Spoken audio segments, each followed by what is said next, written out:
even though I verbally committed in August, actually finally signing it and having it all like squared away and stuff, it's much more of a relief. Like everything's set, and I get to enjoy my senior year now, and it's just much easier. So it's not as much of a hassle or anything.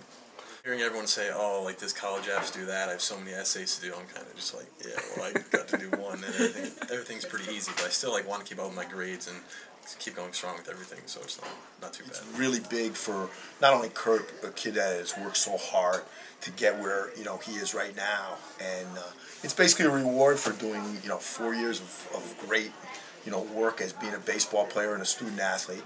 I think we're proud of him because he represents our program. It's a shot in the arm for our program that we're getting kids out of our program that are out there playing college baseball and representing Wilton baseball. It wouldn't be easy going in and getting like the high school stats, but yeah. I'd like to go in and do the best I can and contribute as a freshman. That's all I'm gonna do. I think it's going to be a challenge for him. I think it's going to be a great level for him. I don't think he's in over his head by any stretch of imagination, but he's going to have to work hard, which is fine because he's got so much character and drive that'll be a great challenge for him. So yeah, I think it'll be fine. Ever since like Little League, I want to say like when I'm a senior, I want to get and play Division I baseball, and then finally working all through the years and building up my like strengths and talents, I finally got here, and it's like wow, I actually made it possible. It's been really good, and now it's got to go to the next level and keep going.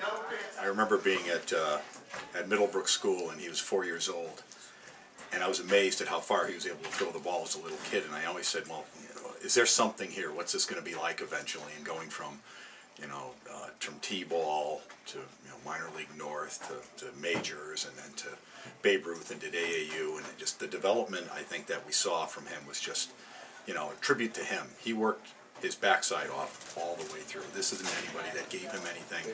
I think the only thing that happened along the way is people gave him chances. He came in here as a freshman. He had a little bit of a track record. Coach Egan gave him a chance, and he made the most of it. It's good, like having a dad that actually knows what he's talking about. You get to those dads sometimes, they're like, "Oh, keep your eye on the ball." They sell like the generic things. Like it's good that you get someone that actually knows what they're talking about. But then also, it's also good because they get harder on you, so you make yourself more tough, and you want to be better. I spoke to the University of Connecticut this week, and they can't. They're really excited to have a person of his quality. I mean, he's got a tremendously live arm, and we've taken him in the last couple of years from being a thrower to becoming a real good pitcher.